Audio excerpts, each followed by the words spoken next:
Power can be taken, but not given. It is the process of taking which is empowerment in itself. This is Matt Pearce.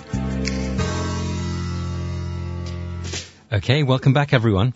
Before we move on, we just want to quickly mention the what I mentioned earlier about the Wikipedia page to do with the 5 constituencies referendum. If there's any listeners out there who are particularly good at editing and stuff, we encourage anyone to sort of contribute and add stuff to the Wikipedia page, and to try and get the international audience a bit more interested in and learning a bit what's the situation in Hong Kong.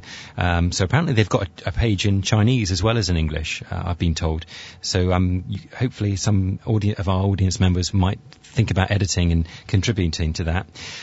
Anyway, we want to move on. We want to talk a bit about the situation in Copenhagen, and especially the way Hong Kongers view that.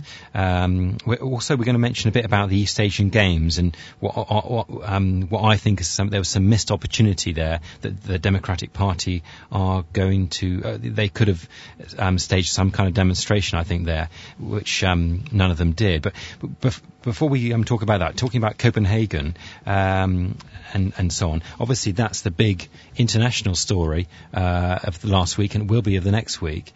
And certainly, obviously, China is being, there's been a lot of interest internationally about the way the Chinese are approaching the Copenhagen talks and so on, because obviously now, apparently, China is the world's biggest polluter, bigger than America even. So certainly they're under pressure and so on.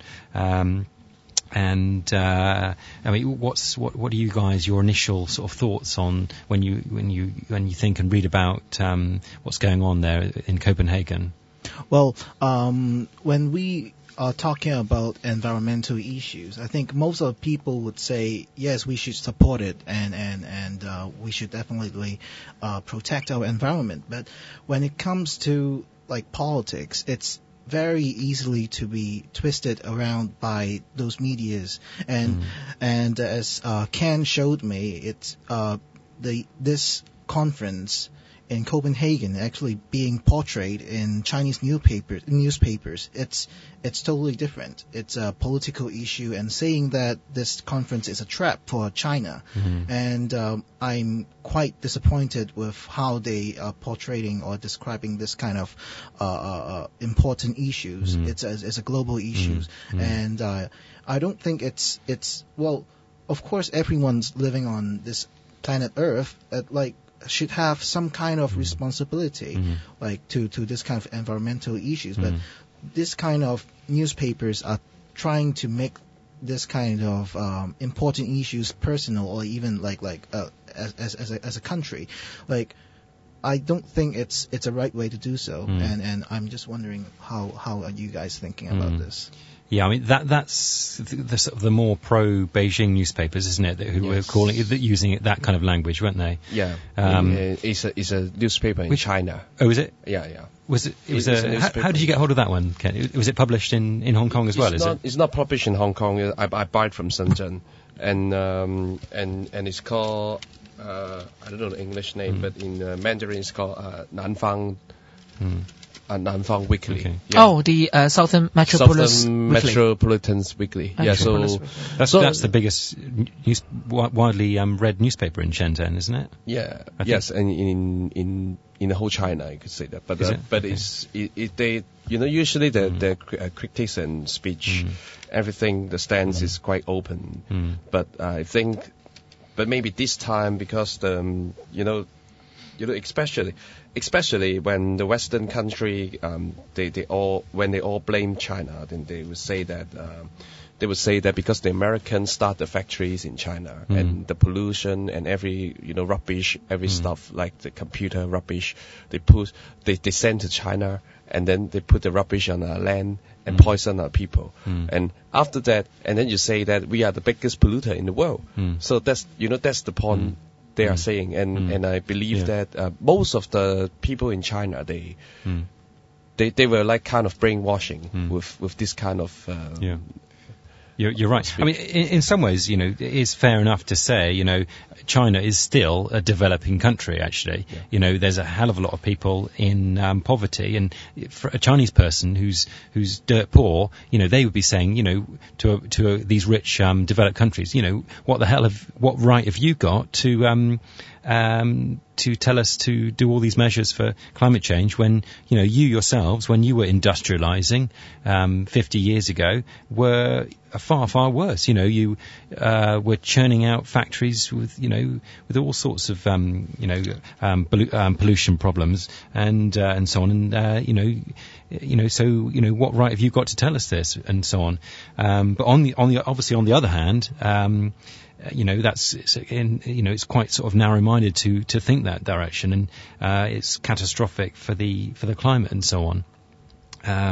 But obviously this whole issue to do with climate change is amongst the generation from amongst Europeans, amongst the sort of the 20 to 45-year-olds, that is the big political issue actually, and in a way which it perhaps isn't amongst young people in Hong Kong actually, and that's kind of, I'm not quite sure why that is actually. Why? I think everyone in Hong Kong, amongst young people, they know about the issue, but it's not people don't feel sort of passionate about it in quite the same way that a lot of the activists are in Europe and so on. I read in the paper apparently 1,000 people have been arrested in Copenhagen. But any ideas? What are you going to say, Kenneth, about that? Well, I think like in Hong Kong, when you are we all expect people to stand up for the environment and all these. But when we think about our living environment, when the young people don't really have a chance to get in touch with the environment, the natural environment, the nature, and we don't actually see that forests around, like in Hong Kong, is reducing or disappearing, while in like foreign countries like in the States or in UK, people can actually see that their forest is going away, or their ponds are being polluted and things like that. The feeling is totally different. So we can't really expect Hong Kong young people or Hong Kong children to actually get the real feeling to what the climate or the environmental issues is happening in the globe. Or perhaps it's easier for those who live in the New Territories or in the Tin Shui Wai or the Sheng Shui area, because whenever it's the May the 1st or the October the 1st, I usually hear that they obviously feel that the sky is much clearer because you do have less polluted clouds flying from Shenzhen because it's national holiday. It's a week. So the factory stopped working. So immediately the sky you see obviously is much clearer.